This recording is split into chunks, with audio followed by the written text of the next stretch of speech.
Making vinegar from scratch is a whole lot easier than I expected. I was intimidated at first and went down the rabbit hole later than I intended. But it turns out, dude, I had nothing to be afraid of.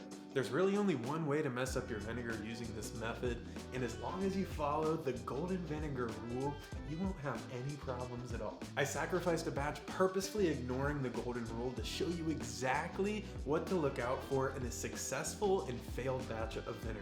Look, dude, I didn't want to do it, okay? But how would you know the differences of what to look out for? Now, let's get into it. I'm following a method from the great Alan Burgo which calls for water, fruit scrap, sugar, unpasteurized vinegar, and a sanitized non-metal container and cheesecloth. I'm starting 2 different batches, one with tomato from our garden and one with apple peels and cores. The vinegar timeline is simple.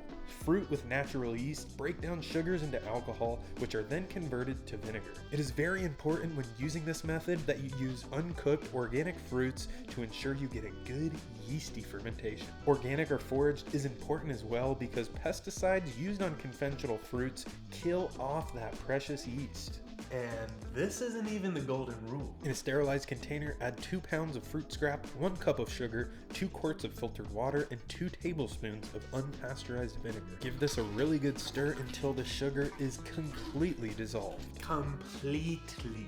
Cover your container with a breathable cloth and set out on a counter at room temperature. Now here is the golden rule. You must stir your vinegar, baby, every single day. And if you don't, just after 36 hours, you might end up with something like this.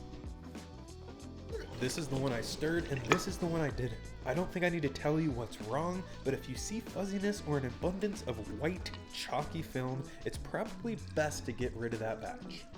After a week of daily stirring, it's time to strain the solids through a cheesecloth or a fine mesh strainer. Add the cheesecloth back on your jar and let this sit for another 4 to 6 weeks or until you don't taste any more alcohol and it's nicely acidic. Not bad. Eventually, a mostly clear, smooth, and slimy mass will form on top. This is your mother. And it's a good sign that your vinegar is well on its way to its final form.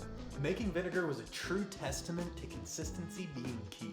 You miss a day of stirring and you might end up with a mess on your hands. If you like this video and want to follow along the happy cooking vibes, like and subscribe. It really means the world. Thanks for being here, and until next time, happy cooking.